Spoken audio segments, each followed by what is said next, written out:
Welcome back to CNC Farm. I am Ashley. If this is your first time here, thank you all for stopping to check this video out. Today I'm doing something a little bit different. I am going to be testing, possibly debunking, a stain removing technique that I have looked into, researched it, YouTube, Google, all of the above. So my son has this shirt. It's a nice Under Armour shirt, and we all know Under Armour is not cheap. But he got into some slime. So this is slime from the dollar store. And I'm going to try a technique that I saw to remove this because the most expensive over-the-counter stain remover did not remove this. It's been washed 3 times. And you see, it's still just a crusty mess. So this is driving me crazy and I hate to waste this shirt. So we're going to try out this technique and I'm going to let you guys know if you should try it at home. Let's get started. You know, I always wondered why growing up my mother hated slime. Didn't like when we got it.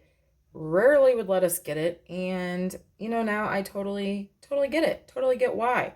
Because I have a dried slime mess on my hands. This is one of my son's good shirts, and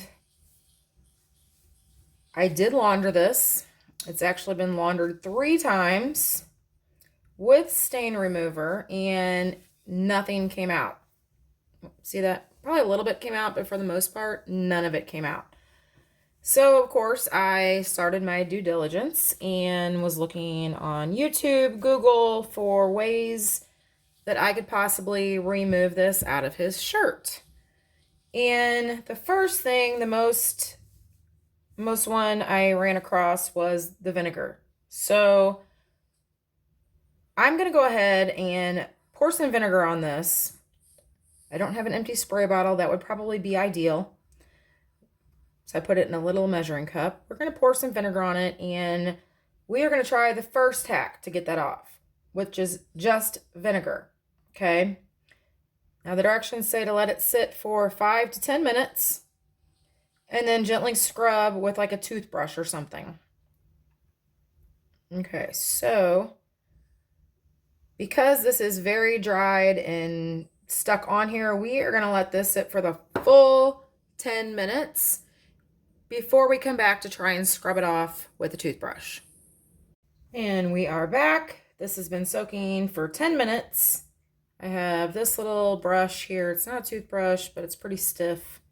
It's kind of like a kitchen cleaning brush, and we are just going to use this. And it says to gently scrub in circular motion.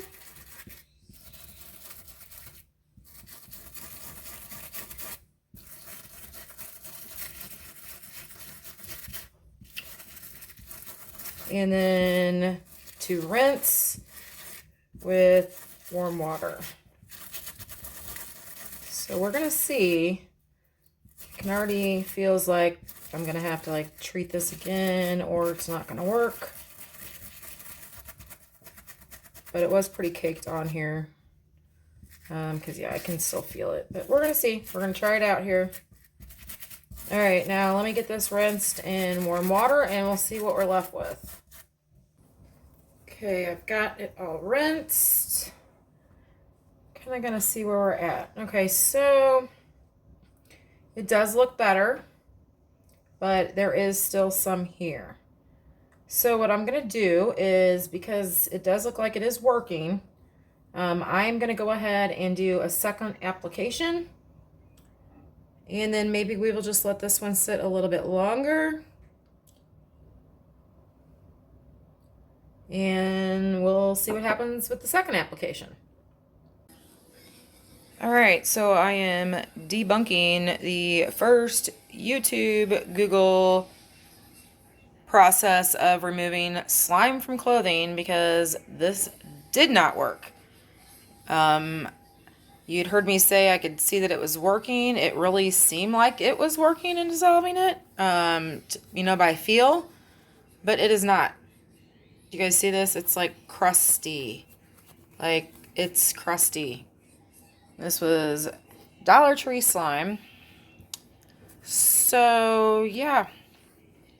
I am going to have to try something else. As you see, I tested it. It did not work.